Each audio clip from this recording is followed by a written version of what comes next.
नमस्कार, म सुखदेव अधिकारी। अरु दिन जस्तै आज पनि हामी गरुड पुराणको अन्तर्गतबाट यहाँ प्रस्तुत भइसकेका छौं। गरुड पुराण अन्तर्गतबाट नवौं अध्यायबाट सौनकादि 88,000 ऋषिहरूलाई सूत पौराणिक नाम गरेका महामुनिले त्यही प्रसंग जगत नारायण परमपिता परमात्माले विरता पुत्र गरुड नाम गरेका महाराजलाई सुनाए बमोजिमको प्रसंग यहाँहरू समक्ष हामीहरू गोपीचन्दनको महिमा के भन्ने विषयमा चर्चा परिचर्चा गरिसक्यौं। आज तुलसीको महिमाको विषयमा यहाँहरू समक्ष उपस्थित भइसकेका छौं। तर जीवनको यो पृथ्वी जल तेज वायु आकाशबाट बनेको शरीर पांच भौतिक शरीर आत्मा परमात्मा तिम गएर मिल्ने र यो शरीरबाट आत्मा छोड्ने बेलामा अन्तिम समयमा के गर्नु पर्दो रहेछ भन्ने विषयमा आफन्तजनले भगवानको चरणोदक खुवाइदिनु पर्ने। यदि यो चरणोदक पेटमा छँदा छँदै र यो भगवानको शेष वस्तु शरीरमा स्पर्श हुँदा हुँदै यदि प्राण गयो भने अधोगति कदापि नहुने भन्ने विषयमा हामीहरू प्रस्तुत गरिरहेका थियौं। त्यही प्रसंगले लिएर तुलसीको महिमाको प्रसंग आजको। लौ त राजन बाँकी अंशमा तपाईँ के सुन्न चाहिबक्सिन्छ भनेर अत्यन्त प्रश्न गरेको छन्दमा राजेनौ तुलसी बिटपच्छाया यत्रास्ति भवता पहा तत्रैव मरणान् मुक्ति सर्वता दान दुर्लभा। राजन यो जीवात्मा शालिग्राम र तुलसीको सान्निध्यमा प्राण गयो भने सारा अधोगति हुँदो रहेछ। जहाँ आफ्ना इष्ट देवता पांचन पीठस्थ देवता जहाँ शालिग्राम भगवानको पूजा हुन्छ अर्चना हुन्छ र जहाँ तुलसीको थापना हुन्छ तुलसीको मोड छ भने त्यो साक्षात भगवानको धाम हो। त्यसैको सेरोफेरोमा त्यसैको नजिकै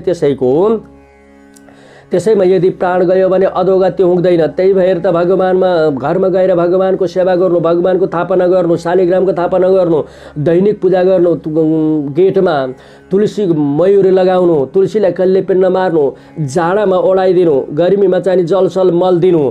त्यसरी जहाँ शालिग्रामको थापना हुन्छ जहाँ तुलसीको थापना हुन्छ त्यो साक्षात भगवानको धाम हो। त्यही धाममा यदि प्राण गयो भने अधोगति हुँदैन। राजन भगवानको धाम हो के। तुलसी बिटपस्थानम गृहे यस्या प्रतिष्ठये तद्गृहं तीर्थरूपमे न यान्ति यम किङ्गरा। जहाँ तुलसीको वास हुन्छ, जहाँ तुलसीको थापना हुन्छ, जहाँ तुलसीको मोठ हुन्छ, जहाँ तुलसी छन् त्यहाँ सारा सम्पूर्ण देवी देवताको वास हुन्छ। त्यो स्थल भनेको साक्षात तीर्थ हो। त्यो घर साक्षात भगवानको धाम हो। त्यो चाहिँ नि साक्षात वृन्दावन हो। तिला पवित्रा त्रिविधा दरवास्त तुलसी थवा भनेको कारणले तुलसीको स्पर्श गर्नले जति नै पाप भए तापनि तुलसीको यदि स्पर्श गर्छ भने जति नै ठुलो पाप गरे तापनि अन्तिम गतिमा त्यो मुक्ति भएर जान्छ, अधोगति चाहिँ हुँदैन। तिल कुश तुलसी भनेका दुर्गति नाश गर्ने हुन्। यत्र तत्र सर्वत्र सारा मङ्गलले मङ्गल गर्ने हुन् यिनी कुराहरू के। कुश मूले थितो ब्रह्म कुशा मध्य जनार्दन कुशाग्रे शङ्करो देवस्त्रयो देव कुशे स्थितः। भगवानको पसिनादेखि उत्पन्न भएको तिल अत्यन्त पवित्र हो, अत्यन्त पावन हो। त्यही भगवानको रौँदेखि उत्पन्न भएको कुश पनि अत्यन्त पवित्र छ, अत्यन्त पावन छ। साक्षात राधा स्वरूपा तुलसी भनेकी अत्यन्त पवित्र छन्। यी भएको ठाउँमा कहिले पनि भूत प्रेत पिशाच डाकिनी साकिनी मरै बसाना बेत्तलादि आउँदैन। कुशको मूल भागमा ब्रह्माजीको वास हुन्छ, माझमा भगवान विष्णुको वास हुन्छ, अग्रभागमा भगवान साम्ब सदा शिवजीको वास हुन्छ। कुशमा यी तीन देवताहरूको वास हुन्छ। अत कुश भन्ने मन्त्र तुलसी विप्रधेन वा। त्यसै भनेको कारणले गर्दा कुश अग्नि मन्त्र तुलसी विप्र भनेको ब्राह्मण भनेका सधैँ पवित्र हुन्छन्। त्यही भएर यिनको सधैँ सेवा गर, अर्चना गर, वन्दना गर, यिनको स्वागत गर, यिनको सत्कार गर, यिनलाई मान, यिनलाई पूजा। यिनले तिम्रो सधैँ मङ्गललाई मङ्गल बनाएका हुन्छन् भनेर आज भनियो। अनि त्यही भएर यिनलाई सधैँ पवित्र हुन्छ। यिनलाई सधैँ ध्यान मनन चिन्तन कीर्तन प्रार्थना गर्नुपर्छ। दर्भा पिण्डेषु निर्मल्या ब्राह्मण प्रेत भोजनी मन्त्र गौ तुलसी हिनै चितायम च हुतासन। यी सधैँ कुश अग्नि मन्त्र तुलसी विप्र ब्राह्मण गाई भनेका सधैँ पवित्र हुन्। यिनले मङ्गललाई मङ्गल गर्छन्, सधैँ हित लिएर जान्छन्। दुर्गतिलाई नाश गर्ने भने गाई हुन्। तर यी मध्यमा अशुद्ध भनेका के हुन् भन्दा दर्भा पिण्डेषु निर्मल्या ब्राह्मण प्रेत भोजनी मन्त्र गौ तुलसी हिनै चितायम च हुतासन। राजन अपवित्र भनेको त पिण्ड मुनिको कुश हो क्या। जो पिण्ड दिइसकेपछि कुश बिच्चाइन्छ नि तो अशुद्ध हुन्छ। प्रेतको भोजन खाएको ब्राह्मण अशुद्ध हुन्छ। जहाँ मन्त्र नपढ्ने हो त्यहाँ मन्त्र पढियो भने मन्त्र अपवित्र भन्दा पनि मन्त्रको शक्ति भनेको क्षीण भएर जान्छ। मन्त्रको शक्ति कम हो भने मन्त्रले काम गर्दैन। अपवित्र ठाउँमा दान गरियो भने त्यो गाई अशुद्ध हुन्छ। भोग लगाइसकेको पछिको तुलसी अशुद्ध हुन्छ। अनि तुलसी अपवित्र भइन्। चिताको अग्नि अशुद्ध। सर्वत्र वसुधा पूता लेपो यत्र न विद्यते यत्र लेप कुतस्तत्र पुनर्लेपेन शुद्ध्यति। ब्रह्मा विष्णु शिव सबै देवी देवताको निवास गर्ने भएकोले यज्ञस्थलमा लिप्नु कहिल्यै पनि नलिपेको अथवा कहिल्यै पनि युज नगरेको ठाउँमा लिप्नु पर्दैन। एकचोटि युज गरेको सकेको ठाउँमा लिप्न आवश्यक छ। जबसम्म लिपिँदैन तबसम्म राक्षसास्य पिशाचास्य भूत प्रेत यमानुगा भनेको कारणले गर्दा यदि लिपेर भने त्यहाँ भूत प्रेत पिशाच डाकिनी शाकिनी मरिमसान बेत्तलादिको बास हुन्छ। त्यही भएर लेप्नु शुद्ध गर्नु। अनि त्यसैले राजन हवन गर्दा श्राद्ध गर्दा पूजा गर्दा पाठ गर्दा यज्ञ अनुष्ठान गर्दा लिपेर गर्नु। गंगा गंगेतियो बुरिया प्राणै कुण्ठ सतयपि। जो हामी मर्ने बेलाको अन्तिम समयको घडीमा थियौँ त्यो बेलामा चाहिँ नि लिप्नुपर्छ यज्ञ आदि गर्दा।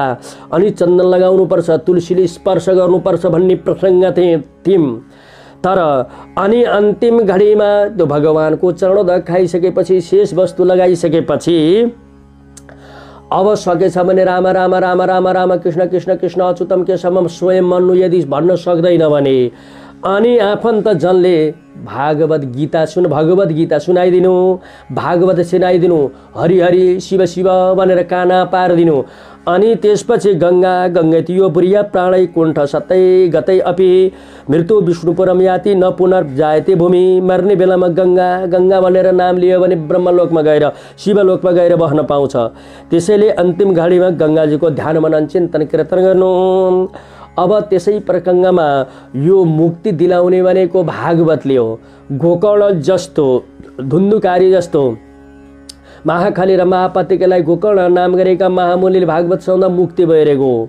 परीक्षित नाम गरेका राजालाई 7औं दिनका दिन सर्पले डसेर मार्ने। त्यस्ता अधोगतिमा पर्ने भएका यो जीवात्मालाई पनि भागवतले मुक्तिको पुरै सुन्न पाए त जाति हुन्थ्यो, राम्रो हुन्थ्यो। तर सम्भव नभएको कारणले श्लोकम श्लोकार्धम पादम वा योन्ति भागवतम पठेद नतस्य पुनरावृत्ति ब्रह्मलोक कदाचन। अन्तिम समयमा भइसकेपछि यदि सम्भव भए पुरै सुन्नु।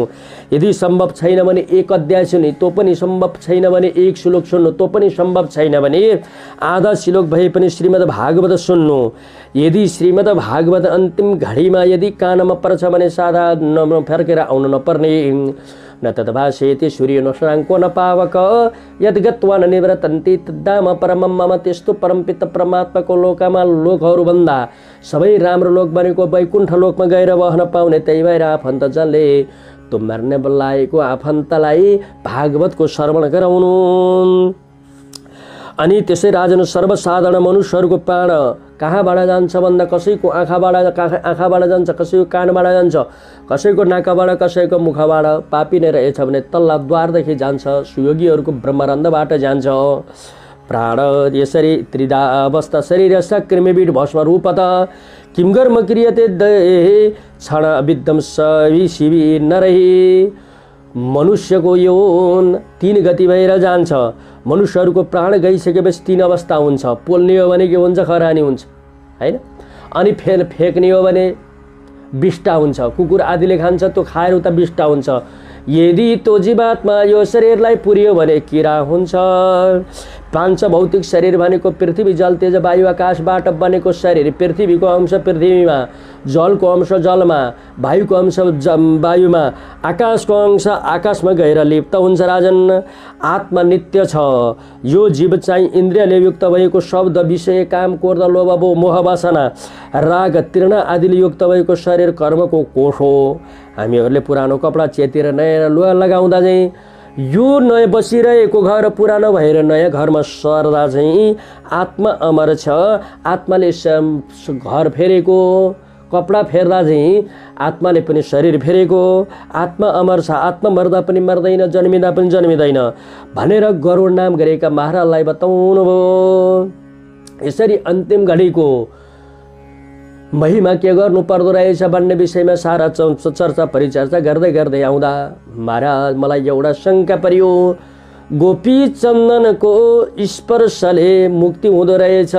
हजुरले भन्नुहुन्थ्यो यदि यो शरीरमा तुलसीको धारण गर्दा गर्दै यदि प्राण गयो भने मुक्ति हुन्छ, तो पनि भन्नुभयो यो तुलसी कास्ते छन्, तुलसीको महिमा सुन्न पाम भन्नुभयो।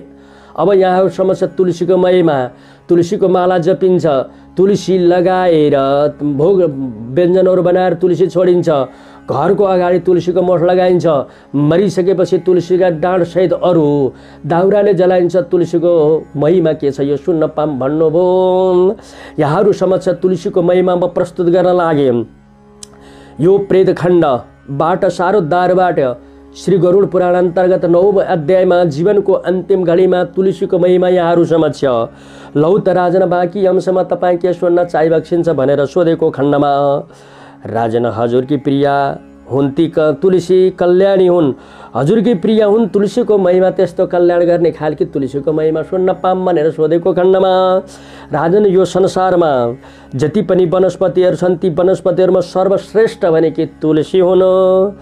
अनि जबसम्म मनुष्यहरूले तुलसीको धारण गर्दैन तबसम्म कल्याण कदापि हुँदैन। किन भन्दाखेरि यहाँहरूले 56 प्रकारका भोजन गराउनु, नाना किसिमका व्यञ्जनहरू गराउनु भयो, अनि तुलसी जबसम्म छोड्नुहुन्न, आँखा बन्द गर्नुहुन्न, ध्यान मुद्रा देखाउनुहुन्न, मत्स्य मुद्रा, अंकुश मुद्रा, ग्रास मुद्रा देखाउनुहुन्न, परमात्माले पाउनुहुन्न। यहाँको घरमा पार्टी भयो, यहाँले पुरा ठुलो भोज गर्नुभयो, सारा सम्पूर्ण इष्टमित्र बन्धु बान्धवलाई बोलाउनु भयो, नाचगान पनि सबै गर्यो, तर भोजन गर्दिन भने बनाएको पार्टी गरेको काम लाए त लाएन। त्यस्तै नै अनेक किसिमका भोजनहरू बनाइसकेपछि तुलसी छोडिएन भने त्यो भोग लाग्दैन। परमात्माले दिएको यति राम्रो शरीर यदि तुलसी धारण गरेन भने त्यो शरीर निरर्थ व्यर्थ भनेर मत्स्य पुराणमा लेख्यो। यत्कण्ठे तुलसी नास्ति तेनरा मूढ मानसः शनो विष्टचान्न सनम जलम च मदिरा समम। जसको कण्ठमा तुलसी छैन तो मनुष्य मूढो भनेर शास्त्रले प्रमाण गरियो। तुलसी धारण नगरेका व्यक्तिहरू भगवानका अहर्निश भक्ति हुन सक्दैनन्, अनन्य भक्ति हुन सक्दैनन्। त्यही भएर तुलसी धारण गर्नु। त्यसैले तुलसी धारण नगरेका व्यक्तिहरूले छोएको खान पनि हुँदैन। यदि तुलसी धारण नगरेको मनुष्य भगवानका अहर्निश भक्ति हुँदैनन्, त्यो भक्तले छोएको मात्रै खानु हो, अरूले छोएको खाँदैन खानु। किनभने जुन भक्तिमा भगवानको भक्ति छ त्यसमा प्रेम हुन्छ, त्यसमा सद्भाव हुन्छ, त्यसमा सद्विचार हुन्छ। सद्भाव, सद्विचार, सद्प्रेम भएको व्यक्तिले छोयो भने त्यो गुण आफूतिर आउँछ। अरू त्यही भएर भगवानका अनन्य भक्त हुनु अनि शरीरमा तुलसी धारण गरिरहनु। कश्चित तुलसी कल्याणी गोविन्द चरण प्रिय सह बलि पुलै विप्र दुष्टस्तेपि च्युत प्रिया। गोपीहरू तुलसी मातालाई कल्याणी र गोविन्द प्रिया भनेका छन्। तुलसी श्री गोविन्दकी चरण प्रिया हुन्। तुलसी माताले केवल जीवहरूको कल्याण गर्छिन्। त्यसैले यो जीव, यो देह, यो शरीर, यो मनुष्य चोलामा तुलसी धारण गरे बिना मुक्ति हुँदैन, कल्याण हुँदैन भनेर शास्त्रले भनेको छ। त्यसैले राजन तुलसीलाई यो शरीरमा, यो घाँटीमा धारण गर। अहिले त के भयो, तुलसी धारण गर्ने हो भने त लापालुपु खान पाइँदैन। अहिले लाउने भनेको त लगाउँछन् कसरी, सुन चाँदी हिरा मोती आदि लगाउँछन्। तर सुन चाँदी हिरा मोतीले कल्याण कहिले पनि गर्दैन।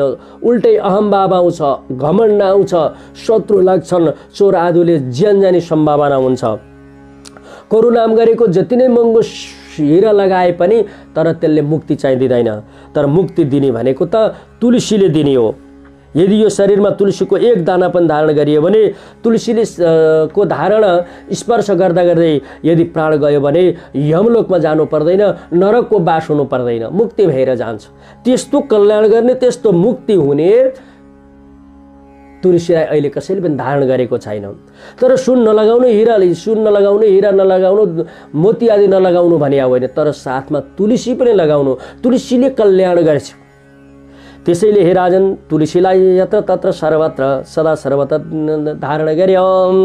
यदि तुलसीको माला लगाइकन भगवानको यदि तुलसीको माला लगाइएन, तुलसीलाई स्पर्श गरिएन, तुलसी साथमा छैन भने भगवानको मूर्तिलाई छुन पनि अधिकार छैन,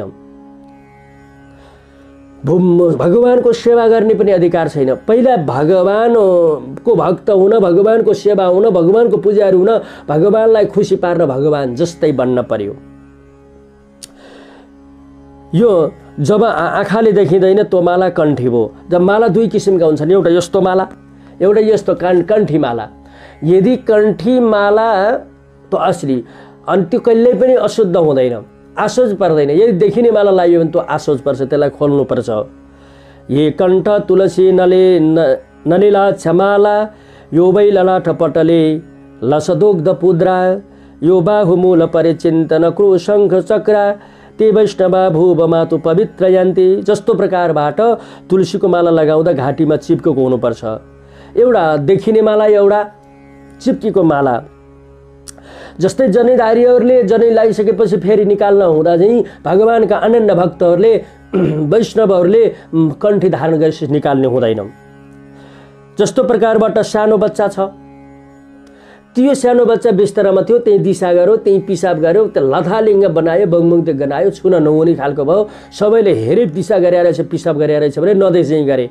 ऊ बच्चाको आमा आउनुभयो, हेर्नुभयो बच्चाले दिशा पिसाब गरेको रहेछ, अनि आमाले उठाउनु भयो, धुवाइदिनु भयो। नयाँ वस्त्र लगाइसकेपछि चिडिक्क पारेपछि सबैले आऊ आऊ भनेर काखमा लिए।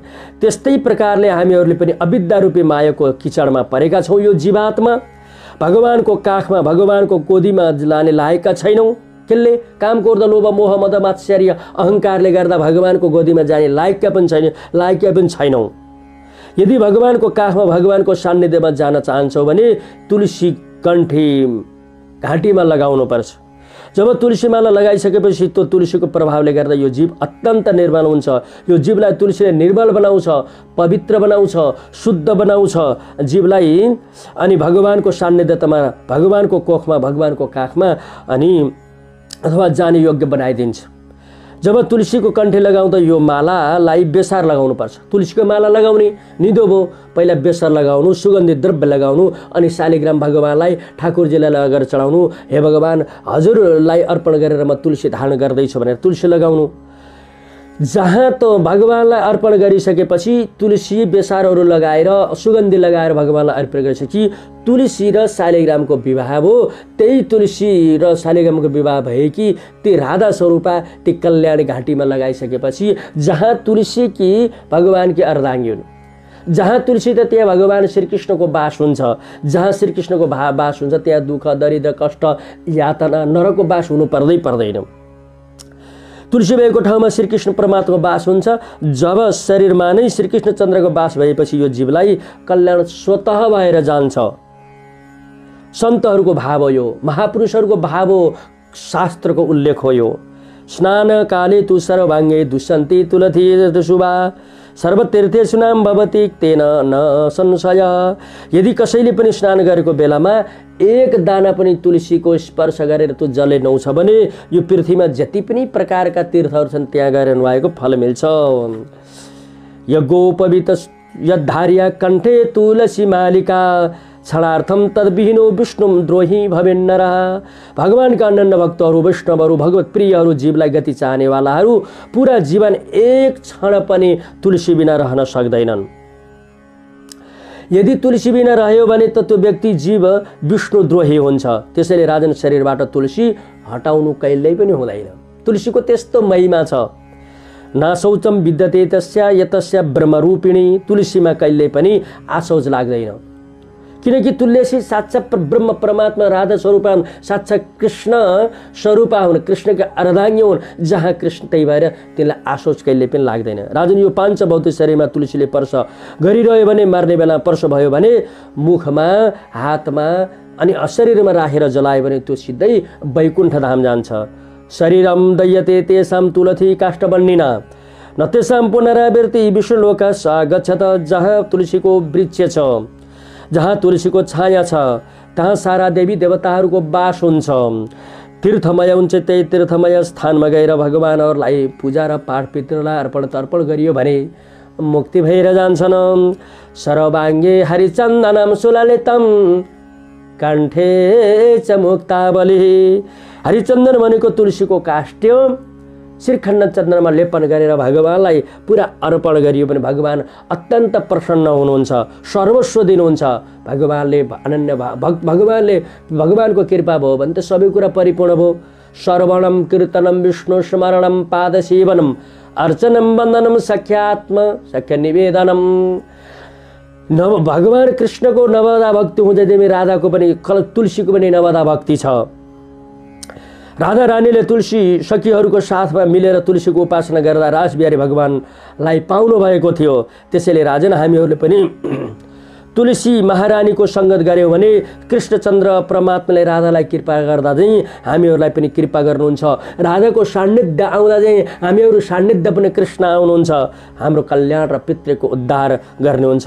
यसरी तुलसीको महिमा अत्यन्त छ। त्यसैले शरीरलाई तुलसी शरीरमा स्पर्श गर्यो भनेर यसरी सौनकादि 88,000 ऋषिहरूलाई बताउनु भयो।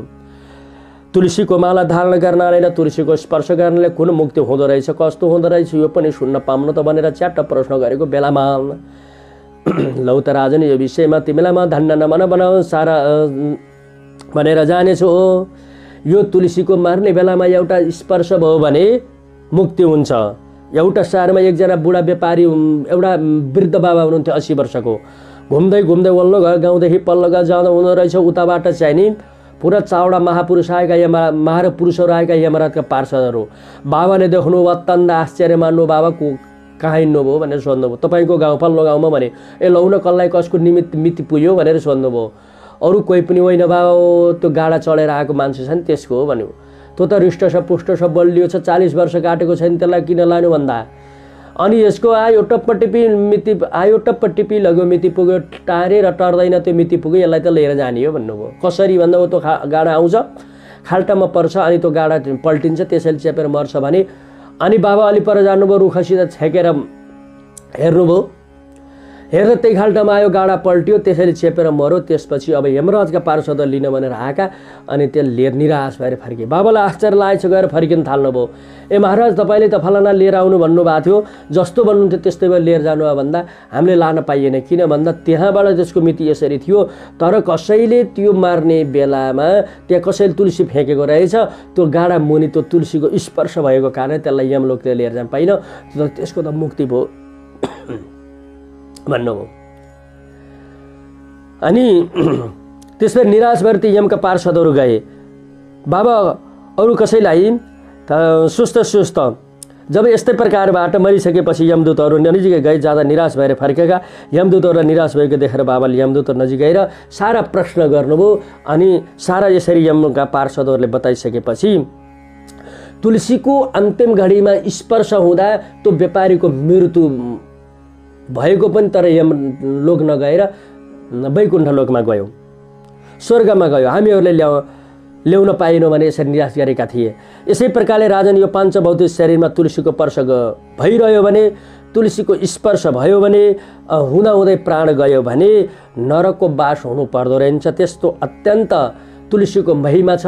हामीहरू जीवनको अन्तिम घडीमा थियौँ, जीवनको अन्तिम घडीमा पनि यदि भगवानको शेष वस्तु चरणोदग तुलसीले स्पर्श रुद्राक्षले स्पर्श भयो भने मुक्ति हुँदो रहेछ। त्यही भएर हामीले सकिन्छ भने मर्ने त कति बेला थाहा छैन, श्वास श्वास पर कृष्ण भरी बिर्था जानी खोए नजानी या श्वास की आवत हो या नहोए, कति बेला अन्तिम हुने कसैलाई पनि थाहा छैन। तर अन्तिम घडी अन्तिम श्वास यही हो भनेर, अब जीवनको अन्तिम हो भनेर शरीरमा तुलसीले स्पर्श गरिरह्यो भने मुक्ति अवश्य हुन्छ। मरिसकेपछि त मरो, यो भित्र भएको शरीरबाट, यो शरीरबाट आत्मा निस्केर गइसकेपछि तुलसी लगाऊ, जे लगाऊ, यो लगाऊ, अनि चिरखण्डले पला, त्यसको केही छैन, मुडो बराबर भयो। तर शरीरभित्र आत्मा छँदा छँदै भगवानको चन्दन, भगवानको प्रसाद, भगवानको शेष वस्तु तुलसी रुद्राक्षको स्पर्श भयो भने बल्ल आक्रमण गर्न सक्दैन। कसरी? अहिले पानी आयो भने घरभित्र बस्छौँ, घरभित्र बसे पानीले केही गर्न छेक्छ। हावा आयो घरभित्र ढोका लगाउँछौँ, केही पनि आउँदैन, सबै छेक्छ। त्यस्तै शरीरभित्र आत्मा छँदै यदि भगवानको भक्त भगवानका वस्तु शेष वस्तुहरू लगाइयो भने हामीलाई त्यो यमराजका पार्षदहरूले आक्रमण गर्न सक्दैनन्, बल्ल सेफ हुन्छ, बल्ल सुरक्षित हुन्छ, बल्ल नरकको बास हुँदैन। त्यही भएर राजन तिमीले सक्दै जान्दै यो शेष वस्तु लगाऊ, शेष चन्दन लगाऊ, भगवानको प्रसाद भगवानको चरण दैनिक खाऊ, अनि शरीरमा तुलसीको स्पर्श गर, बल्ल तिम्रो अधोगति हुँदैन भनेर गरुड पुराण अन्तर्गत 9 अध्यायमा तुलसीको महिमा र चन्दनको महिमा शौनकादि 88,000 ईश्वरलाई सुत पौराणिक नाम गरेका महामुनिले र जगतनारायण भगवानले गरुड नाम गरेका महाराजलाई यसरी बताउनुभयो। त्यही प्रसङ्ग यहाँहरू समक्ष